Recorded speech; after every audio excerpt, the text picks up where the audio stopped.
السلام علیکم. میں آج آپ کو بہت اچھا ٹاپک بہت اچھا وہ لے کر آئی ہوں وظیفہ آپ لوگوں کے لیے. اور یہ زیادہ تر ہر گھر کا مسئلہ ہے. جہاں بھی دیکھو وہ لوگ یہی کہتے ہیں کہ ہمارے ساتھ میں یہ پرابلم ہے, ہمارے بچوں کے ساتھ یہ پرابلم ہے, ہماری روزی میں یہ پرابلم ہے, ہم لوگ اس طرح سے حالات ہو گئے, ہمارا یہ پرابلم ہے. بہت سارے پرابلم ہے. جو موضوع میں ابھی آج آپ لوگوں کے ساتھ ڈسکس کروں گی اس موضوع کے بہت سارے پرابلم لوگوں کو درپیش ہوتے ہیں. تو میں نے کہا کیوں نہ آج میں اپنے بہن بھائیوں کو وہ عمل بتاؤں کہ جس سے انشاءاللہ آپ کے بہت سارے پرابلم سالو ہوں گے. بہت سارے لوگوں کا یہ مسئلہ ہوتا ہے کہ وہ لوگ کیا کرتے ہیں, اپنا اچھا کاروبار کرتے ہیں, سب کچھ کرتے ہیں, اور وہ کاروبار بہت جلدی ترقی بھی کر جاتا ہے. لیکن ترقی کرنے کے بعد میں ایک دم سے کچھ ٹائم بعد اس کاروبار کو نظر لگ جاتی ہے, اور پھر وہ کاروبار جتنا بھی ترقی یافتہ ہی کیوں نہ ہو لیکن وہ بالکل بیٹھ جاتا ہے. اور گھر والے پریشان ہوتے ہیں, ہمارا تو اچھا خاصا کاروبار چل رہا تھا, یہ کیا ہوا چلتے چلتے, اور سمجھ میں نہیں آتا. پھر لوگ یہی کرتے ہیں کہ یا تو خود سے کچھ پڑھتے ہیں یا پیروں فقیروں کے پاس جاتے ہیں, وجہیں بھی ڈھونڈتے ہیں, لیکن کہیں بھی ان کو کامیابی نہیں ملتی. کہیں پر وہ پیسوں کی وجہ سے بیچارے مجبور بھی ہو جاتے ہیں دینے پر دوسرے لوگوں کو کہ چلو ہمارا کاروبار چل پڑے, لیکن پیسہ بھی چلا جاتا ہے اور کاروبار بھی وہیں کا وہیں تباہ ہو رہا ہوتا ہے. تو اس اپنے کاروبار کو, اپنے گھر کو نظر بد سے بچانے کے لیے, خاص طور سے کاروبار کا میں آپ کو بتاؤں گی کہ جو بھی جو بزنس کرتے ہیں, یا کسی کی جاب کا مسئلہ ہے, جاب نہیں مل رہی, یا کسی کا بزنس نہیں چل رہا, تو وہ لوگ بیچارے پریشان ہوتے ہیں, اور پریشانی میں وہ پھر بہت زیادہ لوگوں کے ہاتھوں بیوقوف بھی بن جاتے ہیں. تو میں چاہتی ہوں کہ میرے ایسے بھائی بہن جن کے پاس میں روزگار کا مسئلہ ہے, یا جن کے پاس اپنے کاروبار ہے لیکن کاروبار میں نفع کے بجائے نقصان ہو رہا ہے, بہت زیادہ نقصان ہو رہا ہے, دن بہ دن ان کا کاروبار بیٹھتا جا رہا ہے, اور وہ مالی طور سے بہت زیادہ پرابلم میں آ گئے ہیں. تو ایسے میرے بہن بھائی جن کو اس قسم کے حالات درپیش ہیں, ان کے لیے بہت اچھا میں ایک وظیفہ لے کر آئی ہوں. اور اس وظیفے کو جو کوئی اعتماد کے ساتھ, یقین کے ساتھ پڑھے گا تو انشاءاللہ اس کو فائدہ ہی فائدہ ہوگا. لیکن دیکھیں, مسئلہ یہ ہے کہ فائدہ کی بھی ایک وہ ہوتی ہے کہ ہمیں اپنے یقین سے پڑھیں, اعتماد سے پڑھیں, کہ آپ کے دل میں یہی بات ہو کہ ہم یہ جو وظیفہ پڑھ رہے ہیں اللہ کا کلام ہے, اس کلام کا اثر ضرور ہوگا, بھلے دیر سے ہو. کیونکہ دیکھیں جادو کی چھڑی نہیں ہے کہ فوراً ہو جائے گا. اکثر وظیفے میں یہ ہوتا ہے کہ تھوڑا ٹائم لگتا ہے, لیکن پھر وہ اثر جو ہے وہ دیر تک رہتا ہے, کیونکہ یہ قرآن ہے. یہ کوئی ہم ایسا وہ نہیں ہے کہ ہم جس کو بولتے ہیں ہاں بھائی اثر نہیں ہوتا, ضرور ہے.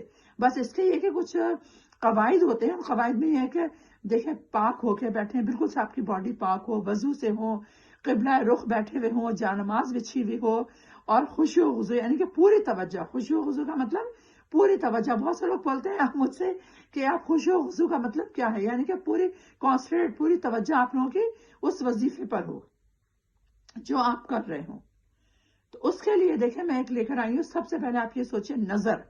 ہمارے اچھے خاصے کاروبار چلتے ہوئے نظر لگ جاتی ہے, کاروبار بیٹھ جاتے ہیں. کسی کی جاب ہے, اچھی جاب لگی, اس نے لوگوں میں تذکرہ کرا رہے, مجھے تو بڑی زبردست جاب مل گئی ہے, میری اتنی سیلری ہے, میں وہاں پہ میری ترقی کے بڑے چانسز ہے. پتہ چلا کچھ ٹائم بعد اس کی جاب ختم ہو گئی, یا جاب پہ نئے نئے مسائل پیدا ہو گئے, تو وہ بیچارہ ویسے بھی پریشان ہو جاتا ہے. اس طرح کے مسئلے مسائل جو بھی روزی سے متعلق ہیں, یعنی کہ جاب آپ کو اچھی خاصی ملی, آپ بہت خوش ہیں, لیکن وہاں پر اچانک ہی مسئلے مسائل پیدا ہو گئے جو کہ آپ کے لیے بہت مشکل ہو گئے. اگر کسی کا کاروبار ہے, بہت اچھا چل رہا تھا, چلتے چلتے وہ کاروبار بالکل ڈوبنے لگتا ہے, تو ان صورتوں میں, ان شکلوں میں آپ نے کیا کرنا ہے, ایک سورت پڑھنی ہے جو قرآن پاک کی ہے 41 بار, اول آخر 11 دفعہ درود شریف پڑھنا ہے. وہی میں آپ لوگوں سے کہوں گی کہ اس کو پڑھنے کے بعد میں آپ نے سجدے میں جا کے دعا کرنی ہے, اور خوشی و خضوع یعنی کہ کمرہ بالکل اکیلے ہوں. کوشش کیا کریں جو بھی آپ وظیفہ کریں, کیونکہ وظیفے کی شرط یہ ہوتی ہے کہ آپ کی فلی کانسنٹریٹ, آپ کی توجہ جو ہو وظیفے پر ہو. جو بھی آپ پڑھ رہے ہیں کوئی آپ کو ڈسٹرب نہ کرے روم میں آ کر. اس لیے میں کہتی ہوں روم کا ڈور آپ لاک کر لیں, لاک کر کے بالکل اس طرح سے بیٹھیں کہ آپ اللہ کی بارگاہ میں بیٹھے ہوئے ہیں, بس یہ سوچ لیں. اور آپ خوشی و خضوع کے ساتھ میں آپ 111 مرتبہ پڑھیں یا 41 بار پڑھیں. اگر کوشش کریں 111 مرتبہ پڑھتے ہیں فجر کی نماز میں اور مغرب کی نماز میں تو بہت اچھا ہے, 111 مرتبہ. اور اگر آپ نہیں پڑھ سکتے اس طریقے سے 2 ٹائم, تو پھر آپ ایسا کریں 41 بار ہر نماز کے بعد پڑھ لیں. اچھا, اس کی جو ہے یہ ہے آیت, وما انفقتم من نفقۃ, بسم اللہ الرحمن الرحیم کریں گے, ٹھیک ہے. پھر پڑھیں گے وما انفقتم من نفقتن اور نظرتم من نظر فإن اللہ یعلم وما للظالمین من انصار. انشاءاللہ اس کے پڑھنے سے آپ دیکھیے گا آپ کے کاروبار میں 4 چاند لگیں گے. آپ خود سوچیں گے یار ہمارے کاروبار میں اتنی زبردست ترقی کہاں سے ہو گئی کہ ہمارا کاروبار اچھا خاصا ڈیولپ ہو گیا. اس کے فوائد بہت ہیں، صرف آپ لوگوں نے کیا کرنا ہے، توجہ کے ساتھ پڑھنا ہے، فلی کانسنٹریٹ دینا ہے، ذہن آپ کو اس وقت کہیں بھٹکے نہ. کچھ وظائف کے شرائط ہوتے ہیں، اس میں یہ شرائط ہے کہ آپ کا ذہن جو ہے نا فلی کانسنٹریٹ آپ یہ کریں کہ بس میں اللہ کی بارگاہ میں بیٹھ گیا ہوں یا بیٹھ گئی ہوں اور میں یہ وظیفہ کر رہی ہوں، میرے کاروبار کو 4 چاند لگ رہے ہیں. تباہ ہوا کاروبار انشاءاللہ بہت جلدی آہستہ آہستہ ڈیولپ کر جائے گا. اب آپ یہ وظیفہ پڑھیں اور ترقی ہو تو مجھے دعاؤں میں یاد رکھیں. میرے چینل کو پلیز لائک اور سبسکرائب کر دیا کریں. اپنی اس بہن کو اجازت دیں. اللہ حافظ. السلام علیکم.